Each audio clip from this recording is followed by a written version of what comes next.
কে বলবে এই ছেলে নিজেই তার মায়ের হত্যাকারী? নৃশংসভাবে নিজের গর্ভধারিণী মাকে হত্যা করে ডিপ ফ্রিজে লুকিয়ে রেখে নির্লিপ্তভাবে এভাবেই সবার সাথে কথা বলছিলেন ১৯ বছর বয়সী মাদ্রাসা পড়ুয়া ছেলে সাদ বিন আজিজার রহমান। দাবি করেছিলেন ডাকাতেরা হত্যা করেছে তার মাকে।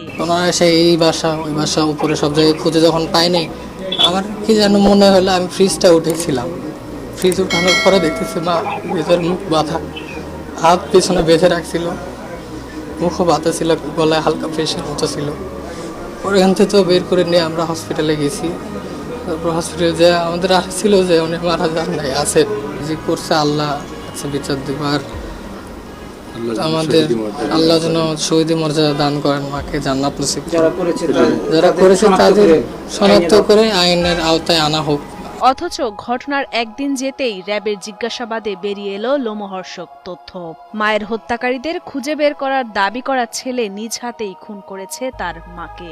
র্যাবের কাছে দেওয়া জবানবন্দিতে তিনি স্বীকার করেন, প্রেমে বাধা আর হাত খরচের টাকা না দেয়ায় পরিকল্পনা মাফিক ঠান্ডা মাথায় নিজের হাতে তার মাকে শ্বাসরোধে হত্যা করেছেন তিনি। এমনকি মাকে হত্যার পর বিষয়টি ধামাচাপা দিতে লাশ ফ্রিজে লুকিয়ে রেখে কুড়াল দিয়ে স্টিলের আলমারিতে কয়েকটি আঘাত এবং জিনিসপত্র ছড়িয়ে ছিটিয়ে রেখে তা প্রচার করেন ডাকাতি বলে।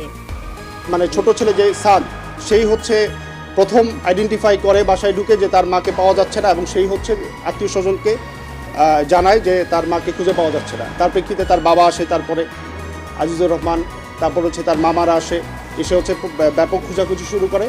পরবর্তীতে আবার এই ছেলেই, ছোট ছেলে সাদ, সে ডিপ ফ্রিজের ভিতর থেকে হচ্ছে তার মাকে খুঁজে পায় এবং সবাইকে জানায় যে এই জায়গায় আছে। এরপরে হচ্ছে আমরা গতকালকে রাতে হচ্ছে সাদ, তার বাবা আজিজুর রহমান এবং একজন জনৈক ভদ্রলোক জুয়েল রানা প্রামাণিক, এই তিনজনকে হচ্ছে আমরা জিজ্ঞাসাবাদের জন্য নিয়ে আসি।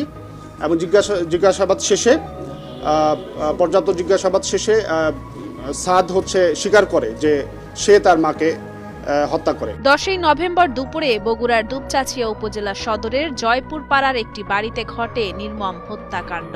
মূলত মাকে মেরে ফেলার বিষয়টি ধামাচাপা দিতেই ডাকাতির ঘটনা সাজায় ছেলে সাদ। তবে ঘটনার ছায়া তদন্তে নেমে সিসিটিভির ফুটেজ আর সাদের দেয়া বর্ণনায় অমিল খুঁজে পায় র্যাব। তারপরই গত রাতে সাদ সহ তার বাবা ও একজনকে জিজ্ঞাসাবাদের জন্য নেওয়া হয়। জিজ্ঞাসাবাদের এক পর্যায়ে সাদ বিন আজিজার স্বীকার করেন তার মাকে হত্যার কথা। প্রেমে বাধা আর হাত খরচের টাকা না দেওয়ার কারণেই রাগে ক্ষোভে মাকে মেরে ফেলেন বলে স্বীকারোক্তি পাওয়া যায় তার কাছ থেকে। হত্যাকাণ্ডের কারণ হিসেবে সে বলে তার একটি প্রেম ঘটিত সম্পর্ক ছিল, এবং তার যেই উঠতি বয়স, তার কিছু হাত খরচের বিষয় ছিল, এবং আমরা টেকনোলজির মাধ্যমেও কিছু জানতে পেরেছি তার কিছু ট্রানজ্যাকশনের বিষয় ছিল, টাকা পয়সা লেনদেন ছিল। আমরা ধারণা করতেছি এটা হয়তো অনলাইন টুকটাক জুয়া খেলতে পারে। যাই হোক, তার টাকার একটা ডিমান্ড ছিল, সেই হিসেবে সে 500 বা 1000 টাকা প্রায় হচ্ছে তার বাবার কাছ থেকে হচ্ছে টাকা সে নিয়ে নিত আর কি, না বলে। এখন এইটা তার মার কাছে বেশ কয়েকবার ধরাও খেয়েছে, এবং এটা নিয়ে তাদের ভিতরে বেশ বাকবিতণ্ডা, ঝগড়া এগুলো হয়েছে। এগুলোর প্রেক্ষিতে তার মার সাথে তার একটা ক্ষোভ ছিল মার উপরে। জানা যায় ঘটনার দিন সকালে মায়ের কাছে টাকা চেয়ে না পেলে বাকবিতণ্ডা হয় আজিজারের সাথে। তখন নাস্তা না করেই মাদ্রাসার উদ্দেশ্যে বেরিয়ে পড়েন সাদ বিন আজিজার। মাদ্রাসা থেকে 11টায় বিরতি দিলে আশেপাশে কিছুক্ষণ ঘোরাফেরা করে 12টার দিকে বাড়িতে প্রবেশ করে সাদ। বাড়িতে মাকে একা পেয়ে সুযোগ বুঝে পেছন থেকে মাকে জাপটে ধরে নাক মুখ চেপে ধরে শ্বাসরোধ করে হত্যা করে সাদ বিন আজিজার। তারপর ওড়না দিয়ে তার মায়ের হাত পা বেঁধে বাসার ডিপ ফ্রিজে লুকিয়ে রাখে।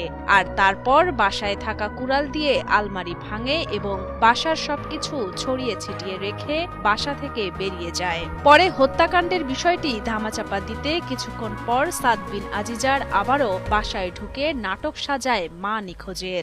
11টার দিকে যখন বিরতি দেয়, মাঝখানে যে বিরতিটা, সেখানে হচ্ছে সে মাদ্রাসা থেকে চলে এসে আশেপাশে ঘোরাফেরা করে, এবং 12টার দিকে হচ্ছে সে বাসায় ঢুকে নিজের যে চাবি, ওই চাবি খুলে ঢুকে হচ্ছে দেখতে পায় তার মা হচ্ছে বটি দিয়ে সবজি কাটাকুটি করতেছে, এবং আমরাও ঘটনাস্থল পরিদর্শন করে দেখেছি যে উনি দুপুরে রান্নার প্রস্তুতি নিচ্ছিলেন। তো তখন হচ্ছে সে ঢুকে তার মাকে পিছন থেকে জাপটে ধরে হচ্ছে নাক এবং মুখ চেপে ধরে, এর ফলে শ্বাসরোধে ভদ্রমহিলা মারা যান। তারপরে সে হচ্ছে এটা হাত পা বেঁধে, ওড়না দিয়ে হাত পা বেঁধে হচ্ছে ওই ডিপ ফ্রিজের ভিতরে লুকিয়ে রাখে। তখন সে কি কর্তব্য বিমূঢ় হয়ে যায় যে আমি এখন কি করব। তখন হচ্ছে সে আবার বাসা থেকে বেরিয়ে যায়। বেরিয়ে যাওয়ার পরে হচ্ছে সে আবার বাসায় ঢুকে হচ্ছে তার মাকে খুঁজে পাওয়া যাচ্ছে না, এবং তারপরে হচ্ছে সেই যে নাটকটা আর কি, যে আত্মীয় স্বজনকে কল দিয়ে যে আমার মাকে খুঁজে পাওয়া যাচ্ছে না, বাসায় এরকম ভাঙচুর হয়েছে, এখানে ডাকাতি হয়েছে বা ডাকাতি প্রচেষ্টা হয়েছে, এই পুরো নাটকটা হচ্ছে সে সাজায়। নিহত উম্মে সালমা ও মাওলানা আজিজার রহমান দম্পতির 2 ছেলে ও 1 মেয়ে। তাদের মধ্যে বড় ছেলে ও মেয়ে থাকেন ঢাকায়, আর ছোট ছেলে সাদ বিন আজিজারকে নিয়ে বগুড়ায় বসবাস করতেন এই দম্পতি।